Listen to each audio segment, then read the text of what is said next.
On continue l'après-match jusqu'à 19h avec vous au 0826 300 300. Vous avez suivi le match, vous avez un avis marqué, vous avez envie de faire valoir votre voix, votre sensibilité rugbystique. C'est simple, 0826 300 300. 0826 300 300, c'est 5 centimes l'appel. Vous appelez et vous participez à l'antenne sur Sud Radio Rugby pour le débrief de cette rencontre entre la France et l'Italie. Clément Combe, on va en parler justement de match de l'équipe de France et on accueille sur Sud Radio Philippe Spanghero. Salut Philippe. Bonsoir messieurs. Comment ça va Philippe? Ça va très bien. Tu m'étonnes. On est heureux. On est très heureux. Non, on est très très heureux.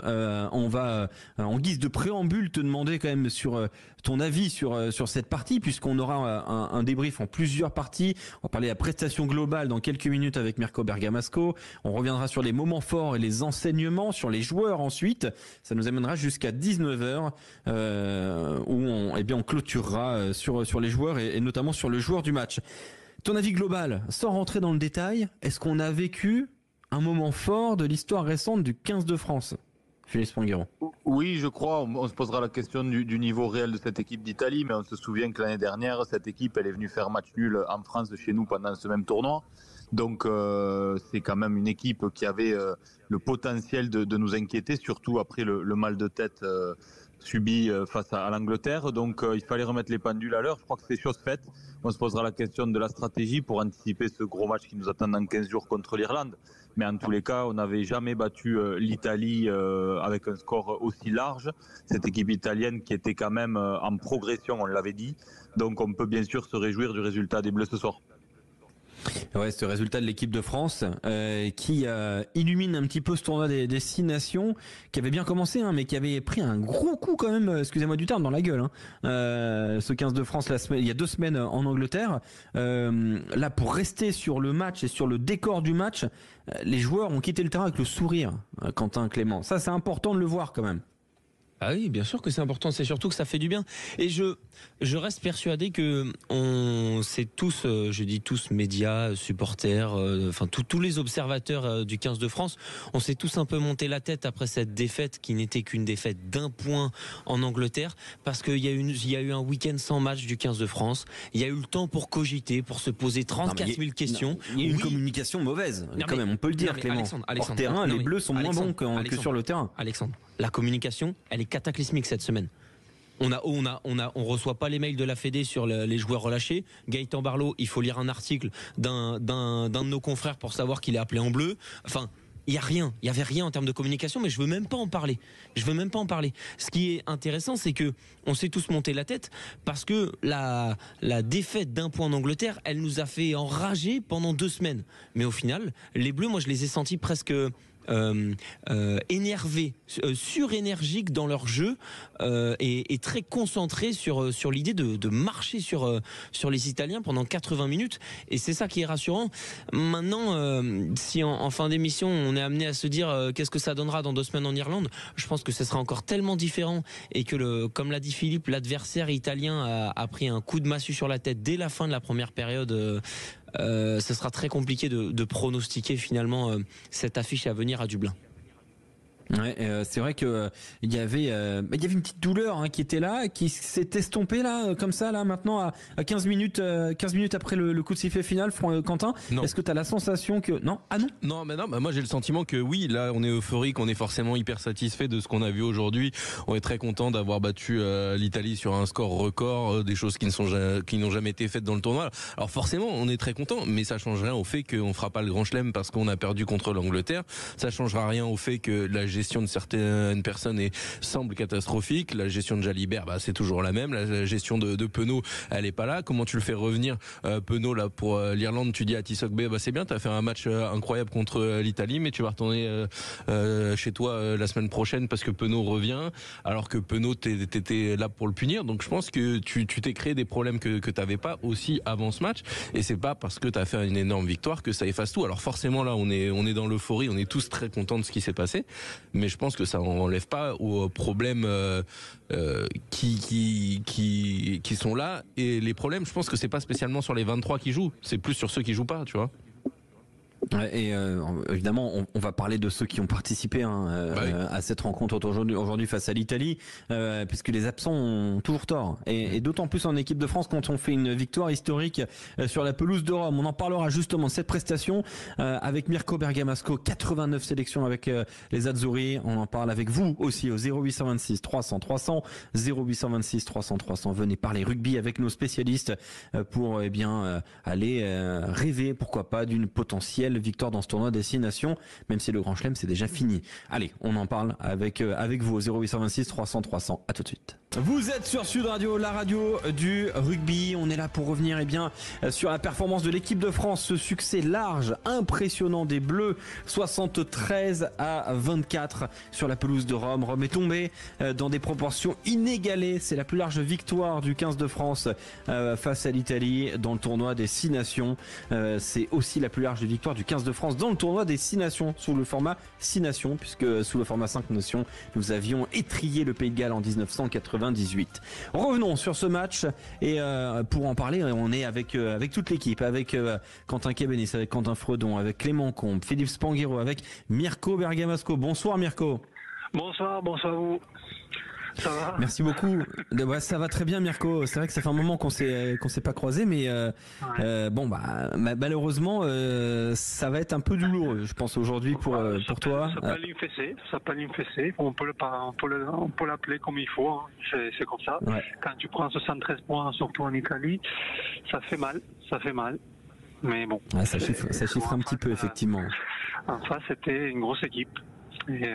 Très grosse équipe effectivement, mais l'équipe de France a été très impressionnante. On va se poser la question d'essayer de trouver un mot pour qualifier le match. Bon bah toi Mirko, t'es allé tout de suite sur le mot fessé. C'est clair et net. Ouais. Oui, surtout que trop d'erreurs défensives. Quand tu laisses l'espace, autant d'espace que tu l'as laissé pendant tout le match en équipe, qui a des avions de chasse de tous les côtés et qui est capable de mettre la vitesse et qui n'est pas capable d'aller les chercher et les agresser, c'est sûr que c'est compliqué. Et ils ont montré tout de suite qui était patron sous le terrain et c'était la France et pas l'Italie aujourd'hui. Ouais, Philippe Spanghero, un mot pour qualifier le match, pas forcément la prestation des Bleus, mais le match en lui-même. Le match, il est extrêmement abouti. Ça fait 2 mots, mais j'accepte. Extrêmement abouti. Non, mais je suis d'accord avec Mirko. C'est vrai qu'on a trouvé des solutions au large parce qu'on a su faire ce qu'on n'a pas su faire contre l'Angleterre. Est-ce qu'on en avait les capacités contre l'Angleterre? C'est un autre débat. Mais aujourd'hui, on a su travailler beaucoup plus autour des regroupements, sur de longs temps de jeu. On est allé très loin sur les extérieurs, très vite contre l'Angleterre. Et là, on a multiplié les temps de jeu autour avec des joueurs à titre individuel sur lesquels on reviendra tout à l'heure qui ont fait vraiment des différences et qui ont trouvé de l'avancée. Et forcément, on a réussi à resserrer cette défense italienne pour aller trouver les solutions sur les extérieurs. Et c'est certainement comme ça que cette équipe de France doit jouer et trouve les solutions sur ses rampes de lancement. Ouais, très impressionnant effectivement les Bleus sur notamment le jeu de la ligne de 3/4. Je vous avais promis qu'on parlerait rugby avec vous au 0826 300 300. On est avec Victor de Puyllboro à côté de La Rochelle. Bonsoir Victor. Bonsoir messieurs. Ça fait très plaisir de t'avoir sur Sud Radio Victor. Tu joues à Puyllboro depuis longtemps? Mieux que La Rochelle en ce moment. Ouais, c'est vrai. C'est pas faux ça, Victor. Tu joues à Puyllboro depuis longtemps? Enfin, tu joues à Puyllboro ou pas? J'ai joué en école de rugby. Après, je suis allé du côté de Étré notamment. Et, oui. Bon, on a des intérêts communs. On s'est peut-être croisés sur un terrain de rugby alors, Victor. Parce que je suis un ancien du Stade Rochefort, moi. Donc bon, voilà. Celui contre eux. Celui qui t'a défoncé la pommette, c'était lui. Voilà. Ouais, je suis désolé si j'ai fait une connerie, mais ça peut arriver. Bon, Victor, quel mot pour qualifier le match France-Italie, Italie-France, 24-73? Bon, le mot c'est plaisir. C'est plaisir parce qu'honnêtement, c'est 80 minutes où on s'est régalé, 80 minutes où on se posait beaucoup de questions avec le choix de Fabien Galtier. Je sais pas si on peut développer, mais parce Bien que sûr. vous m'avez demandé de dire qu'un mot, mais avec la prestation face à l'Angleterre, où on a vu du jeu, mais au final il y a eu une défaite, on s'était dit que Fabien Galtier allait sûrement arrêter de produire du jeu, allait revenir à ce qui marchait, à un jeu beaucoup plus frontal. Et au final, on a vu surtout du jeu, et ça faisait très longtemps qu'on n'avait pas pris autant de plaisir, je pense, devant l'équipe de France ce soir. Cette notion de plaisir, évidemment, elle est à contrebalancer avec le côté un peu fessé de l'Italie, évidemment, Mirko Bergamasco. Mais Mirko, est-ce que tu as été impressionné par le match de l'équipe de France aujourd'hui? Est-ce que tu t'attendais à un tel écart, en fait? Non, je m'attendais pas à un tel écart. Je suis pas impressionné pour le jeu de la France parce que c'est une grosse équipe et avec des gros joueurs qui sont capables de faire la différence dans tous les côtés. Donc non, je suis pas impressionné parce que je les connais. Je les vois jouer tous les week-ends et je sais les qualités qu'ils peuvent avoir. Donc c'est pas impressionnant, on va dire, sous le volume de jeu qui met dans le match. Je suis plus impressionnant pour l'écart de score que pour moi reflète pas la réalité, pas la réalité du match, la réalité du fait que je connais la qualité de ces joueurs italiens, je sais qu'ils sont capables de beaucoup mieux. Aujourd'hui, je pense qu'on a un gros problème défensif. Gros problème défensif parce que j'ai vu des matchs où on était beaucoup plus agressif, beaucoup plus performant, et aujourd'hui on ne l'est pas depuis 2 matchs. Donc surtout en Écosse et là aujourd'hui contre la France. Donc c'est malheureux. C'est malheureux parce que il faut revenir un peu à la base. Notre base, c'était toujours une grosse défense et derrière, on a mis en place un jeu offensif que depuis quelques années, ça commence à marcher. Mais il faut l'Italie, pour être performant, il faut être performant dans tous les domaines. Aujourd'hui, on ne l'est pas en défense et ça s'est vu avec 11 essais encaissés en match. Oui, Philippe Spanghero, est-ce que la faiblesse italienne du jour, notamment en défense, est à quand même surveiller pour un petit peu atténuer ce qu'on a vu côté bleu ou pas? Alors, c'est à surveiller, mais avant les faiblesses défensives des Italiens, moi, ce que je note, c'est que les Italiens, ils n'ont pas été au rendez-vous des craintes françaises. C'est-à-dire que Fabien Galtier avait annoncé dans la semaine que son choix du 7-1, il était aussi lié à la performance italienne, notamment sur les zones de ruck. Et aujourd'hui, les Italiens, ils n'ont pas du tout été performants. Ils ont des joueurs qu'on sait très forts en général dans ce domaine, notamment leur troisième ligne. Et aujourd'hui, ils n'ont pas répondu présent. On a gagné tous nos rucks, on leur en a pris quelques-uns. Je crois, enfin, peut-être qu'il y a eu 2 contre-rucks, 1 ou 2 contre-rucks italiens, mais beaucoup trop peu. Et donc, ces Italiens, ils ont été incapables de ralentir le jeu français. Antoine Dupont a été nommé homme du match encore aujourd'hui parce qu'il a travaillé dans le confort et parce que ces Italiens, déjà sur ces zones de combat, ils n'ont pas été au niveau de ce qu'on les a vus faire précédemment et de ce qu'on leur connaît. Forcément, après, avec les qualités offensives françaises, ils ont joué dans l'avancée et ils ont déroulé. Ouais, c'est vrai que ce côté, cette équipe de France qui a autant déroulé. Tu parles de plaisir, toi, Victor, de Pulboro en Charente-Maritime. Le plaisir, c'est le plaisir de quoi? De voir cette équipe de France être aussi à l'aise offensivement, ou de voir, par exemple, des joueurs qui ont été intéressants, les choix de Galtier qui ont fonctionné. Quels sont les facteurs de plaisir pour toi dans ce que tu as vu de l'équipe de France? Ouais, c'est surtout les joueurs qui rentrent et qui matchent tout de suite avec le dispositif. Notamment, on parle des joueurs que ça faisait un petit moment qu'on n'avait pas vu dans la rotation, notamment Léo Barré, Théo Atisogbe qui, pour l'un de ses premiers matchs avec l'équipe de France, 5e match et à 5e essai, c'était des joueurs qui s'acclimatent vite, qui assimilent le projet de jeu et qui osent, malgré leur jeune âge. Théo Atisogbe, il a que 20 ans, Léo Barré, il a que 23 ans. C'est des joueurs qui sont encore très jeunes, qui n'ont pas forcément encore une énorme expérience dans le championnat de France de top 14, mais qui déjà arrivent à avoir ce côté froid au niveau international, arrivent à répondre à un contexte encore difficile par rapport à la défaite de la semaine passée, et qui arrivent à répondre au présent, avec notamment, on parlait du premier match de Mickaël Guillard. Il sort un match exceptionnel. Mickaël Guillard, je pense qu'il a pris le maillot ce soir. Honnêtement, je pense que Mickaël Guillard, on risque de le revoir dans 15 jours en Irlande. Et ce sont des joueurs qui font plaisir parce que ce sont des nouveaux visages et ils apportent énormément de satisfaction. Ouais, alors que on suit aussi ce qu'il se passe, parce qu'il se passe pas que des choses dans le rugby. Il y a une petite info là qui vient de tomber. Un avion, semble-t-il, un avion de ligne d'American Airlines qui relie New York à New Delhi, qui est dérouté vers Rome pour une alerte à la bombe. Il est escorté par 2 avions de chasse de l'armée italienne. Comme quoi, à Rome, il se passe aussi des choses, beaucoup de choses aujourd'hui. On vous tient au courant évidemment de toute l'avancée de l'affaire autour de cet avion-là. On revient sur le rugby.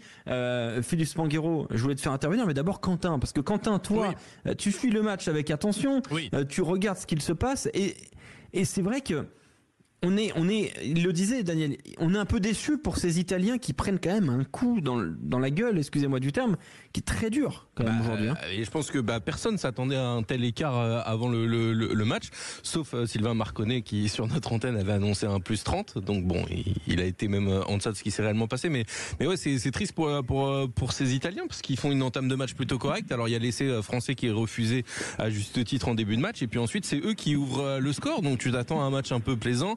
Peut-être un peu plus accroché, et finalement les Français ont déroulé et étaient peut-être trop forts aujourd'hui pour cette équipe d'Italie finalement.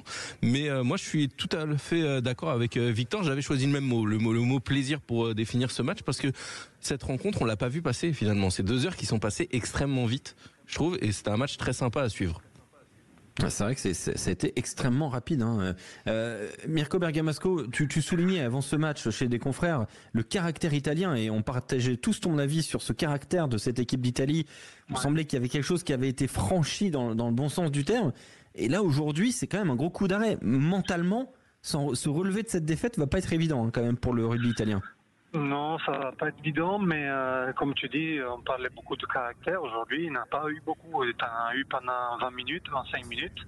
Et après, tout est caché un peu derrière les erreurs. Et malheureusement, l'Italie, s'il veut gagner les matchs, c'est à 15 et pendant 30 minutes. Si tu joues une partie du match et les joueurs commencent à sortir du cadre, qu'il soit offensif, défensif, de la conquête, tout ça, là c'est mort. Là, on n'est pas bon. Dans le désordre, on n'est pas bon. Dans le cadre, on est capable de mettre en place des choses qui peuvent faire la différence. Par contre, dans le désordre, on est plus inquiet et on ne trouve pas la confiance qu'il faut. Donc, malheureusement, c'est une défaite, oui, qui fait mal à la tête, mais qui doit faire réagir. Et cette équipe, il a déjà vécu des situations très très compliquées et elle a réussi à sortir la tête de l'eau. Oui, c'est vrai qu'il y a 2 matchs importants qui vont arriver entre l'Angleterre et l'Irlande. Mais bon, c'est par là qu'il faut passer et c'est là qu'il faut mettre la tête. Ouais. Merci beaucoup Mirko Bergamasco d'avoir été avec nous. T'es dans ton camion là ? Non, j'étais à La Rochelle. Ah. Parce que j'ai fêté mon anniversaire aujourd'hui. Et joyeux anniversaire Mirko. Oui, joyeux anniversaire. Écoute, je suis disponible, donc je cherche un contrat pro, donc on verra. Hein. On sait jamais, vous passez le mot et on sait jamais ce qui se passe. Hein. Ah bah tiens, il y a Victor qui dit à Pulboro peut-être. C'est juste à côté de La Rochelle. Non mais c'est vrai que... T'as vu ce qui se passe à La Rochelle, reste dans les parages quelques jours quand même. Oui, c'est pour ça. Ouais. Traîne dans le coin parce que ça, effectivement, il peut y avoir des changements dans le staff. On sait jamais. On l'espère pas évidemment pour les gens, mais bon, c'est voilà. Mirko, t'as coaché à Limoges, t'as coaché au SA15, et en parallèle de ton activité de convoyeur de camions, tu es toujours disponible pour entraîner une équipe. Bien sûr, oui, non, mais je cherche un projet pro. Un projet pro à haut niveau. Donc, j'ai vécu le monde amateur, le monde professionnel. Je pense que j'ai un profil plus pour le niveau professionnel. Donc, je cherche et j'attends. S'il y a une opportunité, je serais bien content de faire partie de cette opportunité. Merci beaucoup Mirko d'avoir été avec nous. Tu es toujours le bienvenu sur Sud Radio, la radio du rugby. Merci beaucoup Mirko. On vous a posé une question sur le compte Twitter de Sud Radio Rugby. Que retenir de la performance française en Italie ? 4 propositions. L'orgie offensive, le récital de Dupont, Barré-Guillard au top ou l'apport du banc en 7-1. Victor, tu nous as déjà parlé un petit peu de Mickaël Guillard. Et c'est le premier choix qui t'est venu tout de suite à l'esprit avant toute chose ? Oui, je vais l'associer avec Léo Barré. Je trouve que votre choix il est plutôt intéressant, mais c'est sur ce match-là, on regarde bien sûr les performances. Vous aviez parlé à la mi-temps et à la fin du match des statistiques qui sont assez impressionnantes, notamment pour Léo Barré. Mais la question qu'on peut se poser sur l'avenir, c'est maintenant comment des joueurs qui ont répondu présent, qui sont peut-être venus chercher le maillot, comment sur la continuité on peut leur donner encore leur chance. Parce que Léo Barré, il est là. Il est titulaire parce que Romain Ntamak est suspendu et donc Ramos doit passer en 10. Théo Tsogbe il est là parce que Damien Penaud n'est pas titulaire aujourd'hui par rapport à un choix peut-être sportif, mais du coup qui entraîne le positionnement de Théo Tsogbe. Mais est-ce que ces joueurs-là peuvent avoir une vocation à être titulaires dans 15 jours? C'est cette question-là, parce que honnêtement, la prestation qu'ils ont fait, elle mérite en tout cas de leur redonner une chance. Moi, j'ai une réponse à apporter, Alexandre, à notre auditeur. Ce sera le truc le plus intéressant à suivre. Et il nous a montré, Fabien Galtier, avec le choix de sa composition face à cette équipe d'Italie, que, alors oui, il peut nous sortir l'argument du mérite, mais il peut nous sortir la politique de l'homme en forme. Mais la réalité, c'est qu'il fera ce qui lui conviendra le mieux par rapport à l'adversaire. Et par rapport c'est tout à fait possible, Clément, que la semaine prochaine, Guillard il soit sur le banc et Barré pas sur la feuille de match. Et surtout, on se pose la question, là je vois pas un paquet de questions en train de se dire ouah, Barré, match incroyable, comment il pourrait ne pas être titulaire dans 2 semaines en Irlande? Il peut tout à fait ne pas être titulaire dans 2 semaines en Irlande. Et parce qu'en fait, le vivier, on vante le vivier et la profondeur d'effectifs françaises depuis maintenant de nombreux mois. C'est en train de s'appliquer aussi parce que il n'y a plus un groupe de 15 ou un groupe de 23. Il y a un peu plus que ça, et finalement il y a des postes où la concurrence est tellement rude qu'on a l'impression que c'est triste pour certains de ne pas jouer ou de ne pas être titulaire. Mais la réalité, c'est que Fabien Galtier juge qu'il y a, en fonction de l'adversaire, plus fort qu'eux. Ouais, mais alors, tu veux réagir, Philippe? Ouais, d'abord parce que moi cette composition en 7-1, elle me laisse sur ma faim, parce qu'on l'a dit, on s'était organisé comme ça. Fabien Galtier avait fait ce choix en pensant avoir une opposition très différente des Italiens, et puis en fait le score étant fait, le match étant plié très tôt, on n'a pas vu vraiment l'intérêt de ce 7-1 finalement, parce que le match faisait qu'il n'y en avait pas besoin. Et ça pose des questions vraiment sur cette stratégie face à l'Irlande. Donc visiblement, ce 7-1, il était pour préparer ce match en Irlande. Mais pour moi, la question se pose réellement de ce choix de rester en 7-1, même contre les grandes nations. Je pense que notre jeu et ce que peut proposer l'équipe de France pour gagner des matchs et se donner les moyens de gagner ce tournoi destination, il passe pas forcément par ce jeu en 7-1. Donc ça, c'est une première question qui va amener d'autres questions sur le choix du banc. Je reste sceptique, et ce match était censé être un test pour ce nouveau système de coaching. On n'a pas vu l'intérêt forcément parce que l'adversité ne nous l'a pas proposé. Donc là, pour moi, déjà, il y a cette première question. Et ensuite, pour moi, le débat le plus central, parce que dans l'animation offensive, il se pose réellement, il est autour du numéro 10. Parce que Ramos est censé être le remplaçant de luxe de Romain Ntamak, mais dans les faits aujourd'hui, est-ce que Ramos n'est pas vraiment le titulaire à ce poste de numéro 10? Est-ce que Romain Ntamak va retrouver sa place dans 15 jours? J'en suis pas sûr du tout. Ramos offre des garanties quand même très très solides à ce poste, que ce soit dans l'animation offensive, en défense, dans le tir au but. Et avec le match de Léo Barré, même si c'était l'Italie, je trouverais difficile, même si Fabien Galtier sait faire ce genre d'arbitrage, il l'a fait avec Damien Penaud, ce sont des arbitrages qui sont pas faciles à faire dans le management, il est capable de les faire, mais malgré tout, après un scénario comme ça, c'est quand même toujours compliqué. Il peut le faire, mais c'est compliqué dans le management de chaque. T'imagines, tu fais pas revenir Ntamak alors que tu l'as protégé alors qu'il était suspendu? Tu l'as gardé dans le groupe suspendu, alors, et tu le ferais pas jouer? Allez, va expliquer ça à Mathieu Jalibert. Mais après, Mathieu Jalibert, c'est fini. Non, il y a un moment, faut arrêter d'y croire. Je rejoins Philippe.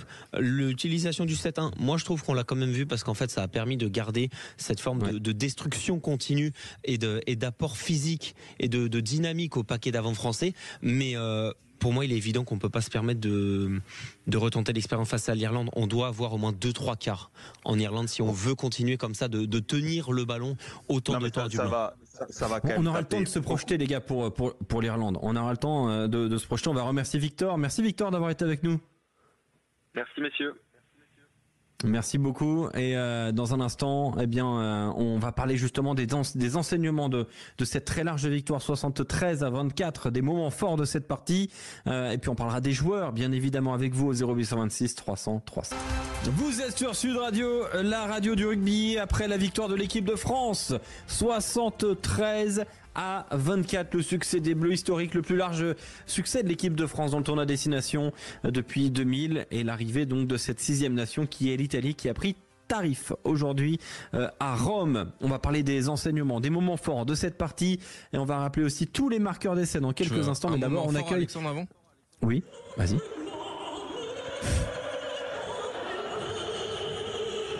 vrai que ça avait mal commencé. C'était magnifique. Les poils. La Castafiore, moi je trouve un peu massacré la Marseillaise, hein, mais après peut-être que je n'ai pas les goûts musicaux nécessaires. Mais... Ah non, Philippe, c'est un niveau largement au-dessus. Philippe, t'as été heurté toi par cette Marseillaise là ou pas? Bah, j'ai été un peu heurté, mais après le problème c'est que quand on a l'oreille absolue comme moi, forcément on est toujours beaucoup plus exigeant. Et puis après, bon, vu mon histoire avec Jeanne Masse, je peux pas imaginer autre chose qu'avec elle, donc forcément. Je suis pas le bon client pour cette question. Exactement. Philippe Fanguero, grand chanteur, bien évidemment. On accueille Adrien de Toulon. Salut Adrien. Bonsoir à tous. Bonsoir. Bonsoir Adrien. Merci Adrien. Alexandre, Philippe, Clément et Quentin, on a répondu présent, mais malheureusement, j'ai envie de dire, fort contre les faibles et faible contre les forts. Mais quand même, bravo pour le travail réalisé. 5 points en Italie. J'aurais été triste ce soir de parler avec vous pour intervenir pour une défaite des Français en Italie. Après, j'entends bien. Mais est-ce que tu trouves, Adrien, que c'est une surperformance qui n'est pas la réelle valeur de l'équipe de France ? Non, je pense qu'on était faible face à des faibles Italiens. Fabien Galtier nous parlera encore des pourcentages de victoire, 80, mais dans 15 jours en Irlande et même peut-être à la maison contre l'Écosse, je suis pas certain qu'on puisse remplir la vitrine de la FFR cette année. Alors là, j'ai écouté un peu son interview et il nous parle qu'il va regarder attentivement tous les matchs de Top 14 et de Pro D2. Après, je pense que les matchs du RCT de Baptiste Serin et d'Esteban Abadi, ils doivent pas les regarder parce qu'hormis JB Gros qui est convoqué régulièrement, sinon c'est quand même toujours récurrent un même groupe pas bien élargi. Mais par contre, comme vous le disiez tous ensemble, je tiens à souligner quand même les bonnes entrées en tant que titulaire du seconde ligne du coup et de Lélier et de Barré qui a répondu présent. Mais effectivement, j'ai bien peur que dans 15 jours, Monsieur Galtier dise à tous ces braves messieurs, Ntamak revient, donc Ramos reglissera en 15 et Penaud reviendra et Atitobe sera sur le banc. Mais après, en puncher, ce qui nous a manqué, je trouve, sur ce banc 7-1, qu'on n'a pas de finisseur, c'est des joueurs comme Léo Barré et Atitobe qui peuvent vraiment prétendre à être des impact players qu'on ne voit plus. Je vois plus d'impact players sur le banc. Là, on a fait un choix de 7-1 contre les Italiens. Bon, j'étais un peu étonné, mais au final, ça lui donne raison, hein, bien évidemment. On gagne le match, 5 points, le record dans le tournoi, on va se gargariser de ça. Mais attention, en Irlande, je pense que vous avez le même avis, ça sera pas la même mayonnaise, et même à la maison contre l'Écosse. Ah ben ça, on est bien d'accord. Des finisseurs. Il nous faudra des finisseurs. Ouais, on est bien d'accord, Adrien, là-dessus. On parlera de l'Irlande juste après, mais c'est intéressant ce que tu dis parce que je dis pas que tu minimises la victoire de l'équipe de France, pas du tout, Adrien, mais tu as la sensation que malgré tout, c'est l'Italie en face, on connaît notre prochain adversaire l'Irlande et que il n'y a pas forcément beaucoup d'enseignements à avoir de cette victoire. En tout cas, en se projetant sur la suite. Philippe Fanguero, quels sont pour toi les enseignements majeurs de cette rencontre, s'il y en a ? Les enseignements majeurs, c'est qu'en effet, on renforce notre profondeur de banc à certains postes. Alors après, on a le choix du roi un peu en deuxième ligne parce que Meafou est un élément très important du dispositif dans sa densité physique. Mais Guillard, lui, pour le coup, a été un impact player sur les premiers matchs en tant que remplaçant, a montré qu'il pouvait tenir le maillot aussi. Ça, c'est un des enseignements aussi dans ce choix en deuxième ligne parce que du côté de Flamand, il y a Rouma, il y a d'autres profils, mais dans ce profil, à cette densité physique-là, on avait quelques interrogations. Avant de parler des joueurs, parlons du jeu. Quels sont les enseignements en termes de jeu ? Les enseignements sur le jeu, c'est que on a eu cette capacité, ce qui nous a manqué et que j'ai trouvé très dommageable en Angleterre et ce qui pour moi nous coûte le match, cette incapacité à travailler, à multiplier les temps de jeu autour des regroupements pour fixer cette défense, trouver de l'avancée. Ça, on a su le faire aujourd'hui dans l'alternance. On a été beaucoup plus présent dans le jeu autour des regroupements. On a vu des pick and go, on a vu des choses vachement intéressantes autour des rucks qui nous ont permis de beaucoup mieux travailler derrière. Ça, on l'a maîtrisé. On a maîtrisé notre conquête assez largement. Donc, encore une fois, on se pose la question du niveau de cette équipe d'Italie, mais on a maîtrisé notre conquête. On est resté appliqué. C'est toujours difficile, ce genre de match, quand le score est fait, que très largement, on prend le dessus, de rester très concerné et clinique tout le match. Les Français ont montré que voilà, ils voulaient appuyer jusqu'au bout pour laver l'affront de Twickenham. Donc, dans le caractère collectif, c'est vachement intéressant. Il n'y a pas grand chose à dire. Quelques lacunes défensives toujours au milieu du terrain qui posent question On pourra y revenir tout à l'heure. On parlera de Barassi Moefana parce que il y a peut-être plus d'interrogations que d'enseignements positifs à la suite de ce match. À titre individuel, Moefana, mais sur la complémentarité, la complémentarité au centre, en effet, je pense qu'il y a des questions à se poser. Mais voilà les enseignements que moi je retire de ce match aujourd'hui. Mais encore une fois, c'est tellement à remettre en perspective de l'opposition. Le danger pour moi, c'est qu'aujourd'hui, j'entendais en débrief du match rapidement nos confrères de France Télé parler de cette finale qui nous attend en Irlande. Et quand même, on occulte un peu vite le dernier match qui nous attend contre l'Écosse. Et en fait, ça me fait un peu peur parce qu'on focalise vraiment notre attention sur ce match contre l'Irlande et le tournoi, il n'est pas fini après ça. Ah, c'est sûr. On va revenir un petit peu sur les marqueurs d'essai. On va aller réannoncer les marqueurs d'essai Quentin Cavanis et puis voir si statistiquement on a été bon dans le jeu au sol parce que c'est vrai que ça a été un point très négatif en Angleterre et maintenant que tu le dis, j'ai l'impression qu'il y a eu du très positif là sur la pelouse de Rome. Alors, Quentin Cavanis. Les marqueurs d'essai donc pour les Français, c'est Guillard qui a inscrit le premier essai. Ensuite, on a l'essai de Movaca, de Dupont, Boudéan, Léo Barré, Greg Aldrit. Après, qui est-ce qui a inscrit un autre essai? Biel Biarré, Dupont et Barré encore à Tissogbe Barassi. Voilà, 9 essais, c'est ça? Non, 10. 11 essais. Oui, 11. 11 essais c'est pas tous les jours qu'on met 11 essais. Statistiquement, Clément Combes, sur les regroupements, c'est vrai que dans le match, toi tu disais, dis donc on perd pas de ballon au sol. Est-ce que ça s'est vérifié du coup en termes de stats? Je vais te dire tout ça immédiatement, Alexandre. Ce qui était intéressant, c'est surtout le travail des avants et la continuité. Dans les rucks, ce qui est à noter, c'est qu'on fait 110 rucks, on n'en perd qu'un. Voilà, ça c'est quand même assez impressionnant. Voilà. On est à 7 turnovers gagnés à 4 et on n'est qu'à 10 ballons perdus. Quand on regarde à peu près, pour donner un ordre d'idée, en top 14 depuis le début de cette saison et même dans les compétitions internationales, on tourne généralement autour de 15-20 ballons perdus. Quand on est au-dessus, quand on est en dessous, c'est une bonne prestation dans ce secteur de jeu. On est à 10 turnovers concédés. Les Italiens sont à 11 sur ce match. Sur 110 rucks, les Bleus ont perdu qu'un seul ballon. Ça c'est quand même incroyable comme statistique, Philippe Spanghero. Elle explique grandement le reste, c'est ce que je disais tout à l'heure, c'est-à-dire qu'on a archi dominé ce secteur des zones de ruck et du jeu au sol, ce qui nous a permis de donner du rythme au jeu, de trouver des espaces sur les largeurs. Voilà, c'est là-dessus que les Italiens ont surtout perdu le match. Et puis je crois quand même que dans la discipline, on a été très performants. On fait une moyenne de 5, on prend 5 pénalités et demi en moyenne depuis le début du tournoi. Je le disais, c'est jamais facile de rester concerné sur 80 minutes. On était à 3 pénalités, je crois, en première période. Et malgré tout, là-dessus, on est resté très concentré dans la discipline. Donc voilà, il y a eu quelques ballons tombés en début de match, mais après, on s'est ressaisi très vite. Donc grosso modo, le bilan, si on regarde les statistiques, en termes de possession, d'occupation, de discipline, de performance sur le jeu au sol et les zones de ruck, voilà, ça explique aussi en chiffres à quel point l'écart était grand aujourd'hui. Sur le jeu au sol, on était assez impressionnant. Nous avons fait un carnage, j'ai l'impression quand même, Adrien de Toulon. Mais défensivement, il y a eu des trous d'air. Quand même, il y a eu quelques séquences, notamment en fin de première période. On n'a même pas 80% de plaquage réussi. On termine le match à 83% de plaquage réussi. Mais Adrien de Toulon, est-ce que tu as été inquiet par la défense des Bleus, notamment en première période?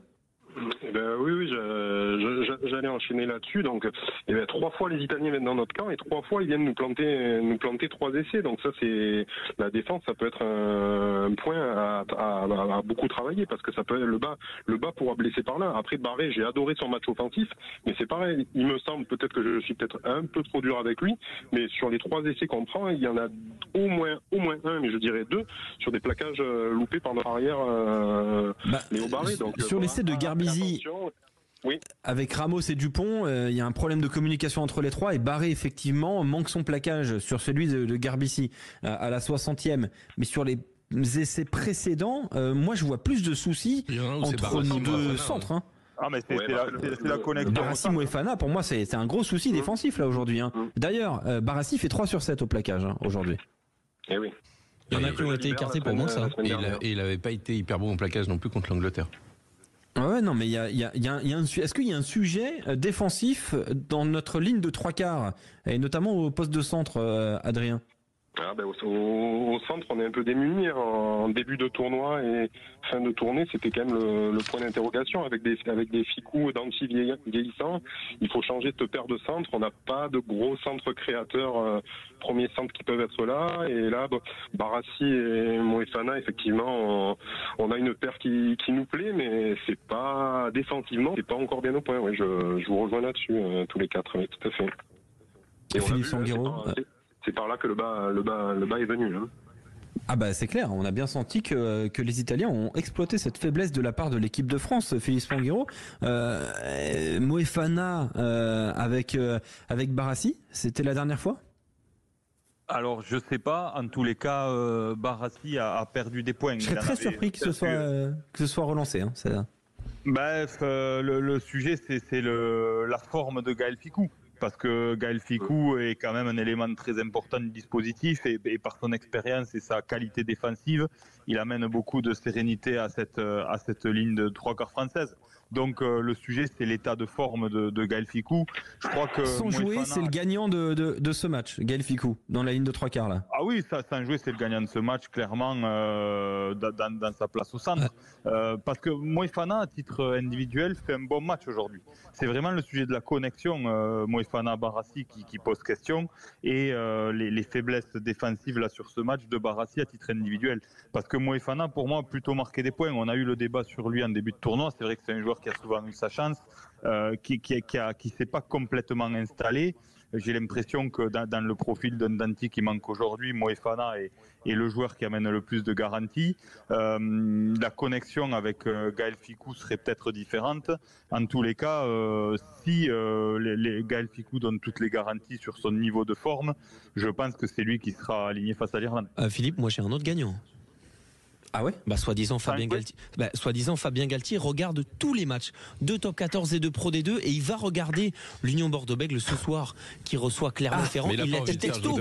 Le gagnant, il est pas défini, mais il peut être défini ce soir à 23h, ça peut être Nicolas Deporter. Ouais, mais il le regarde pas Deporter. On en rêve tous, Clément, mais j'ai l'impression que c'est une arlésienne. C'est pas du rêve. Il y a plus de chances de voir Gaëtan que Deporter, tu vois. Ah bah moi je suis pas si sûr que ça. Ah tiens, ok. Moi je demande qu'à voir Nicolas Deporter en équipe de France, parce que c'est vrai que si on doit parler de collection de paires de centre, a priori la paire de centre Moefana Deporter elle fonctionne bien ensemble. Ils nous l'ont montré avec l'Union Bordeaux-Bègles. Deporter il a un sacré passe TGV quand même. Bah ouais, lui il a la carte, mais après ça va vite, Paris-Bordeaux 2 heures, maintenant avec la LGV qui va jusqu'à Bordeaux, ça va très vite. Ah, mais il connaît bien la route.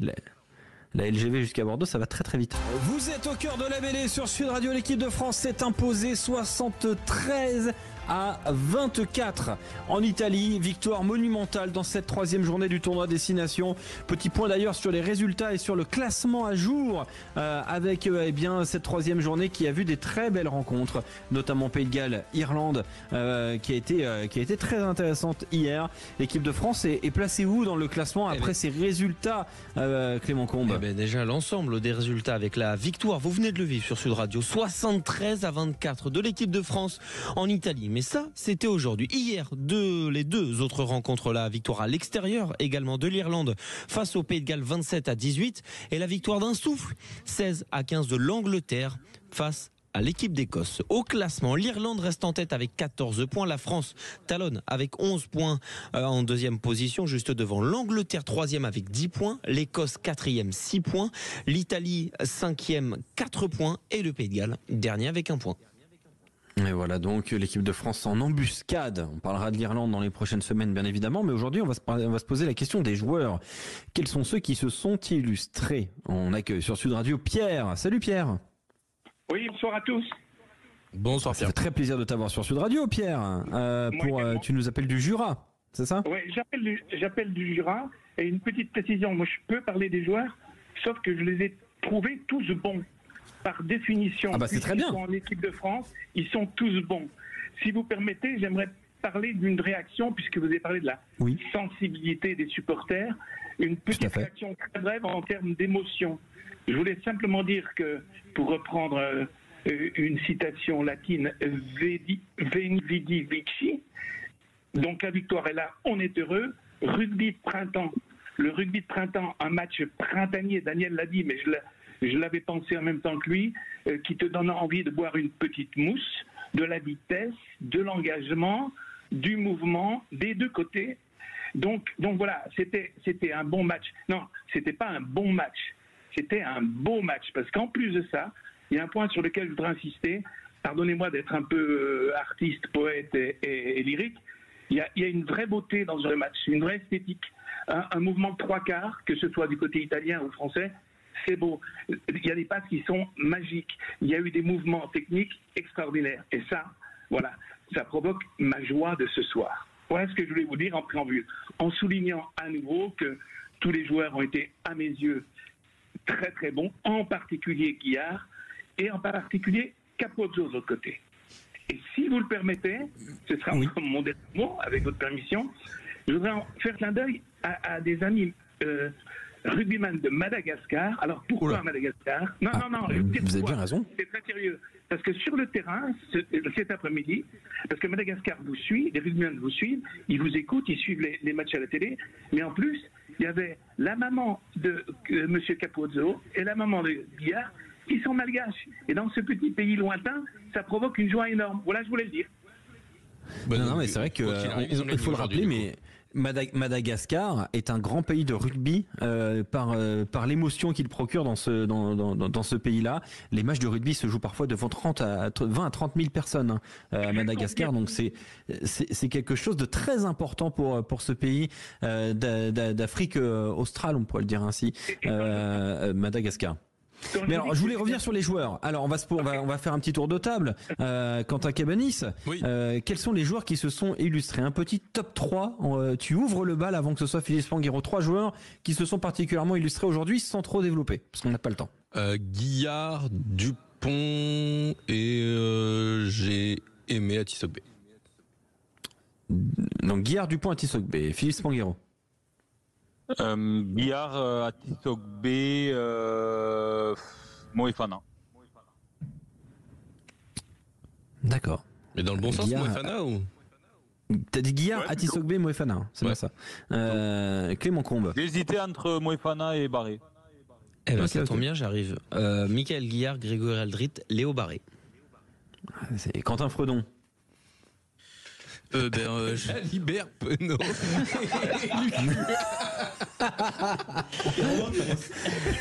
Ça ce soir, ça on espère. Mais bon, je vais pas être très original, mais oui, Guillard, Barré et Dupont font quand même un gros match de 3. Ouais. Est-ce qu'on donne le maillot de joueur du match à Michael Guillard aujourd'hui? Non. Il y a Dupont quand même. Non. Il y a Barré. Il y a Dupont quand même. C'est Dupont qui l'a eu officiellement et je pense que c'est pas si mal. C'est pas immérité. Pierre du Jura, rapidement, est-ce que tu estimes que Guillard, Dupont, Barré sont dans la discussion du joueur du match, selon toi? Oui, Guillard, incontestablement. Non seulement parce que sa maman est malgache, mais en plus parce qu'il est au Loup, et je suis un supporter du Loup.